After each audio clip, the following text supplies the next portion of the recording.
Hello everyone and welcome to the next episode of the Voron 2 series. Today we're going to start with the MJF parts. I'm going to just show them to you basically, and then we will move on to some print quality issues that I talked about on Monday, but yeah, I feel like the main series should be updated on that as well, just in case people didn't watch that video. And I will go into more detail in this video as well anyway. And after that we will move on to the Enraged project here at Feeder, which is probably the reason you clicked on this video. That's the MMU2 type of unit designed by ETE. I'm going to build the 9-channel version of that, and yeah, I'm just going to show you the assembled version just like I did with the Nevermore air filter, but that will also be installed later, just like the Nevermore air filter, because as I said in that video as well, I want a working 3D printer before I risk anything. So yeah, let's begin, and we will begin with the MJF parts.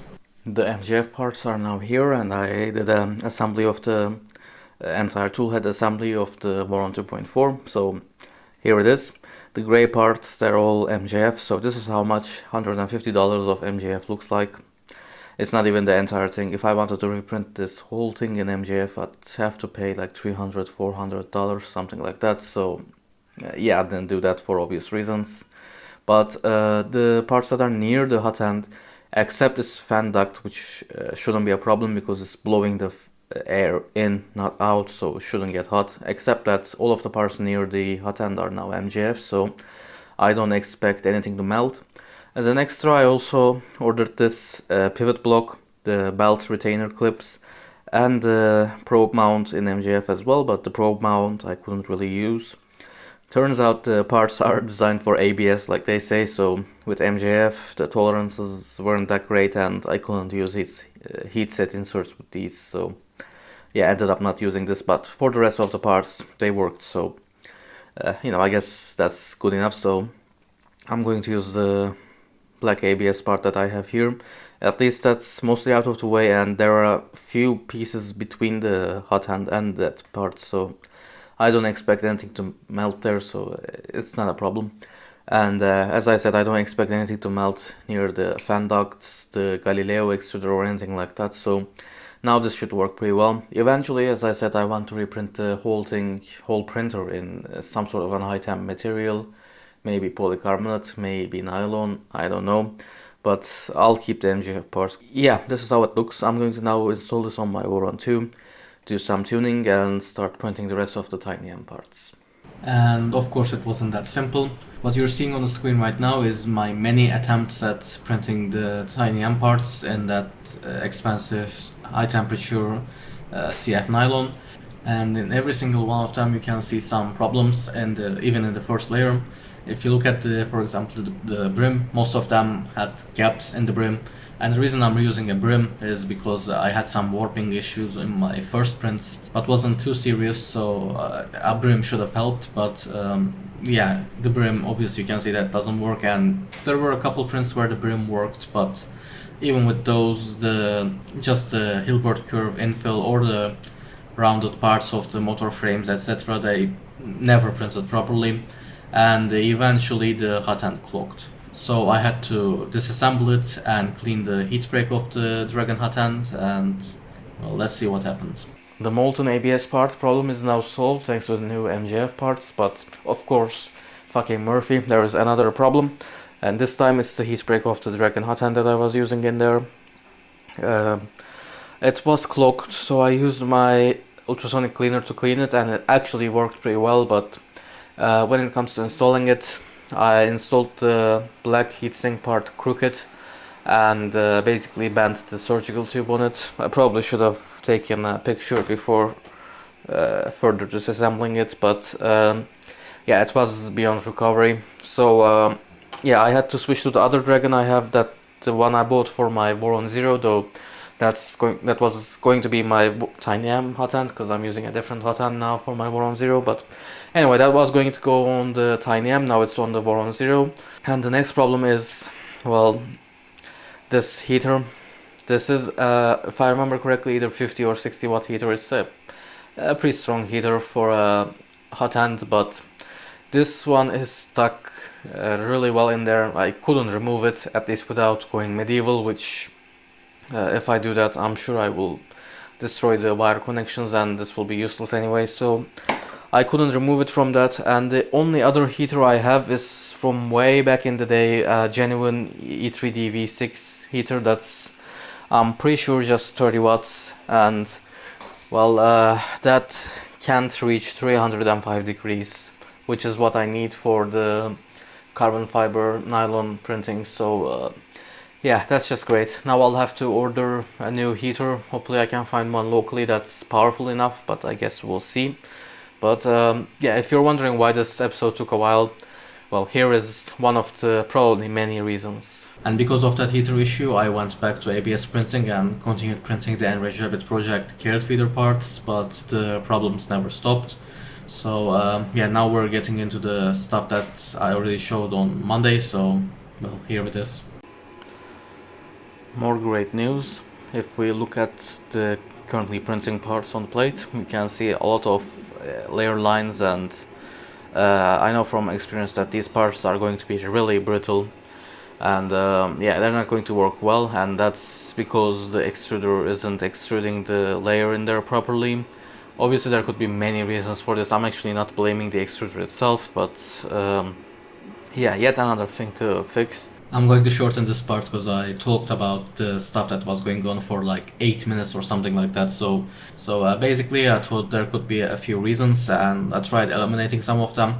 The first thing that came to my mind, since a lot of my problems started after my tool had melted, was just having any other melted parts and anywhere on the gantry, or basically anywhere in the printer even. But I went through everything and couldn't find a single, even a slightly deformed part, so that's definitely not the case. The only thing I could find at that time was one of the Z belt clips, the top one on the rear right side of the gantry. I also looks like I pinched some of the wires underneath that, but that really shouldn't have any effect on the print quality. And later, after my third or fourth inspection of something like that, it was actually in the middle of a print, I noticed the front right Z joint was loose to screw on that the M5 socket has screw, and that's an especially weird one because I was using nylock nuts. Even though that's not the spec, it's a good idea to use nylock nuts in the Voron 2.4 just so it doesn't come loose, but it somehow did. I don't know. But yeah, I tightened that. And continuing my theories, I also did a complete disassembly of the Galileo extruder, re-lubricated it, and inspected every single part, but I couldn't find anything wrong with it, so I installed it back into the printer. And I also swapped the heater, the 30 watt E3D heater, with a 50 watt one that I found locally. And yeah, that definitely helped with my heat times, but shouldn't have a big effect on the print quality. The theory was maybe the Hotend wasn't keeping up with just a 30 watt heater, but 30 watts should be enough for ABS printing, especially since I also reduced my print speeds, which seems to help. But yeah, I still can't figure out what's going on.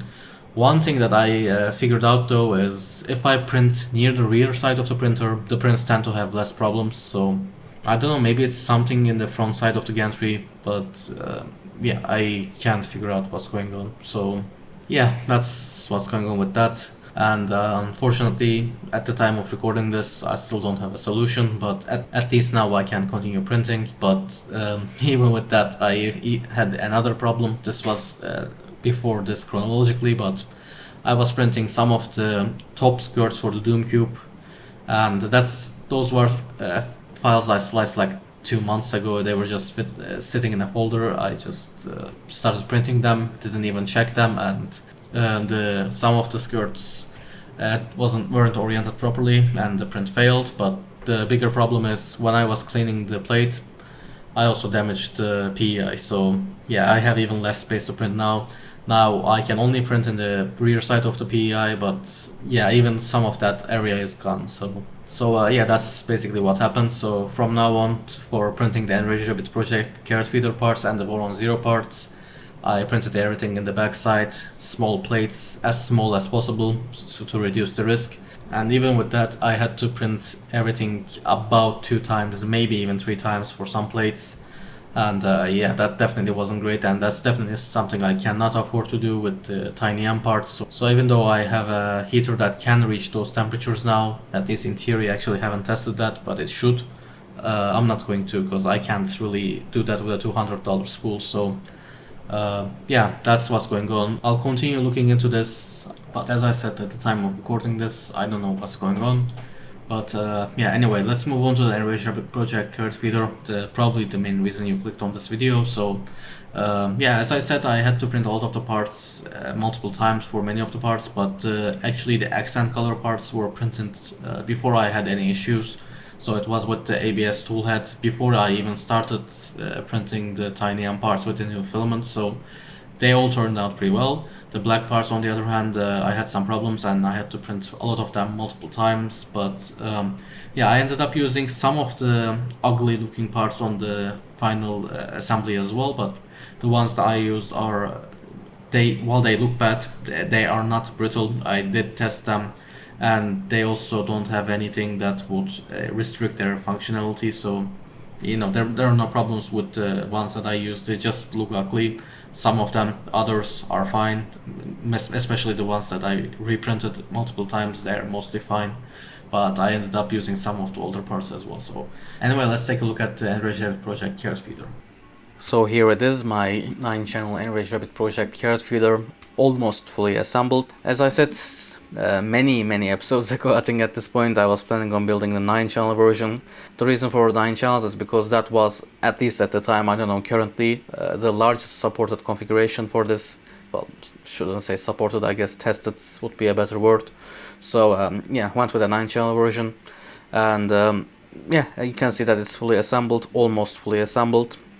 And yeah, let's take a look at how this works first, because I know some people have some questions about that. So yeah, let's take a look at one of the filament channels in here, and this is one of the nice features of the Enraged project carrot feeder.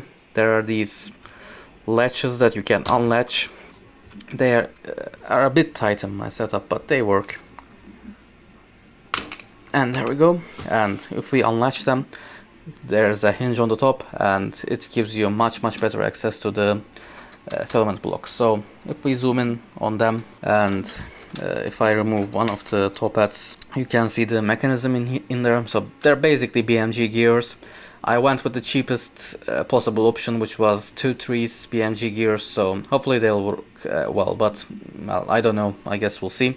So yeah, there is a long 5mm shaft running through the entirety of this.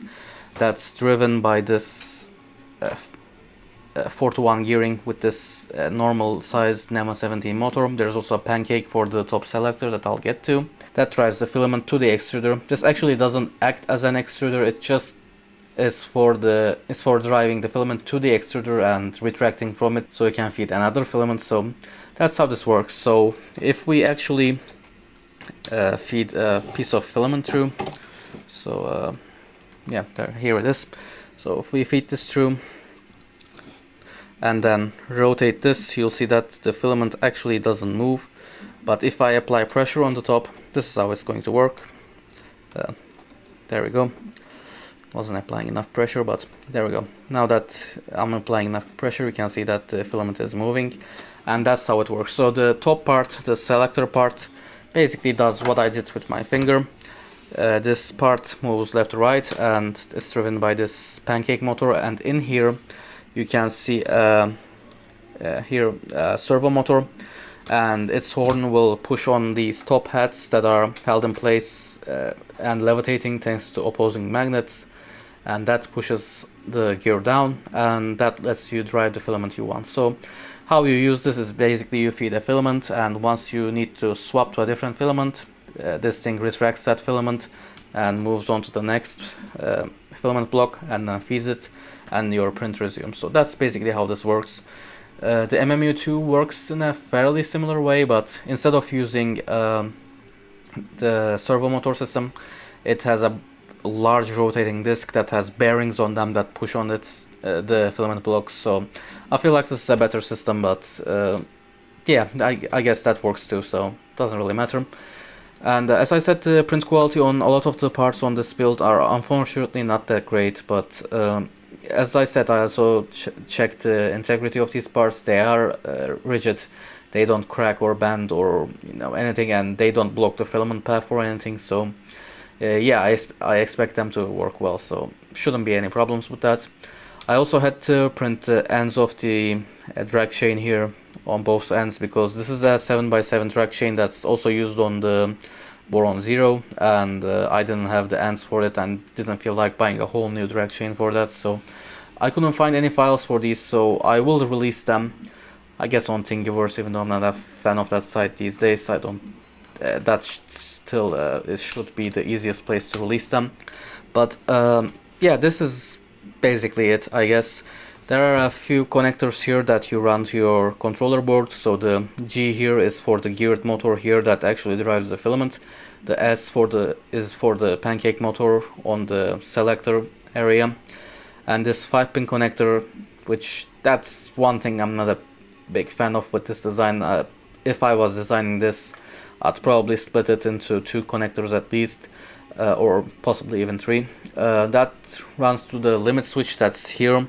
So that's for homing the selector area, and then it also runs to the servo motor, and it runs to the optical filament switch here. So the way that works is, unfortunately, I'm not going to be able to show it, but there is a, again, opposing magnet system. So if you don't have any filament in here, the opposing magnets push a little bit of a printed part in the filament path, and that actually blocks the optical path on this, and if you feed the filament, it unlocks it and it doesn't block the filament path, and that's how it knows there's filament in there. There is also a very similar system on the toolhead for the Galileo extruder for the Enraged project as well. It's on the same GitHub repository, so yeah, that's also used there, and that's very useful because that means you know if there is filament in the extruder or not, so that it could possibly grind the filament, it could not feed. Some stuff can happen, so it's good to have the filament switch right on the extruder.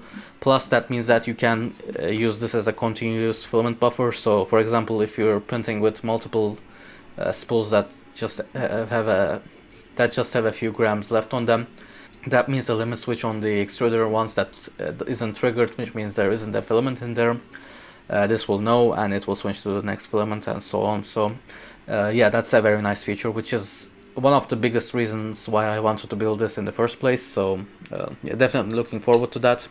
As usual, this will be installed in a later episode. I need to print at least the Voron 0 parts on my Voron 2 before I do this.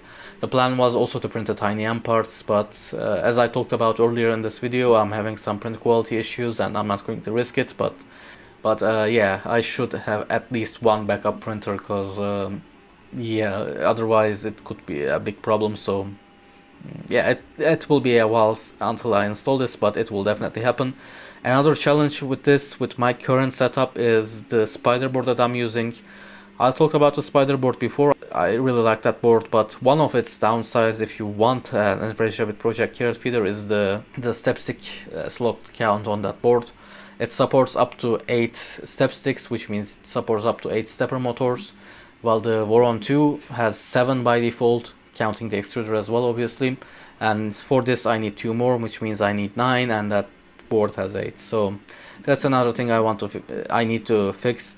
And one option for that would be designing a custom PCB with a stepstick slot for this. Another option would be designing or just finding Hotend or something for the toolhead on the Voron 2. But yeah, I guess we'll figure that out once we get to that. But yeah, it will take me a while, I guess. I was planning to do a bit more with this episode, but I had more print quality problems, and it looks like there's no solution for this. So yeah, basically these are the Voron 0 skirts. I was printing them in the rear area of the build plate, and in that area, as I said, the prints looked a bit better and didn't have any problems. Well, now you can see it's even worse than the parts I printed for the Enraged project carrot feeder, which means whatever the problem is, it's getting worse and it's spread to the rear area of the gantry as well. So I don't know what's going on, but at this point I'll have to basically tear down the whole thing and fix it. So yeah, that will obviously take me a while, and well, obviously as a result I have to end the episode here. But at least I have my Voron 0 parts, except the skirts, printed, so I can build my Voron 0, which is really important because I definitely want a backup printer just in case. So that will happen first, and then I'll tear down this printer, and once I build this printer back again, we will print whatever is left of the Voron 0. If there is anything, I might print the skirts on the Voron 0, and then do the wall mounted spool holders, Nevermore Max air filter, do the PCB thing for the Enraged project care feeder, and then the Enraged project care feeder, and then the wall mounted spool holders, and yeah, it never ends. I always have something going on, so yeah, that's going to be the way it's going to be. So yeah, not much I can do, unfortunately, so I'll have to end the episode here. The next series, I guess you'd call it, that you will see on this channel will be the Voron 0 episode, when I start doing the Voron 0.1 upgrade, and that should be fairly soon. And this printer, it will take me a while to do the next episode. I'll have to, as I said, tear this whole thing down and then rebuild it, and yeah, probably a month. I don't know how long it will be exactly, but that's would be a guess. But yeah, still stay tuned for that. And that also means the Tiny M is delayed, unfortunately, again, because, well, this was my only high temp printer, and, well, turns out it wasn't really high temp enough, I guess. So yeah, I definitely can't print the Tiny M parts on the Voron 0, so yeah, that'll have to wait as well. So yeah, again, not much I can do, but I'll do my best to get this printer working as soon as possible. But for now, that's it for this episode, so I hope you still enjoyed it. If you did, please leave me a like down below, and thanks for watching.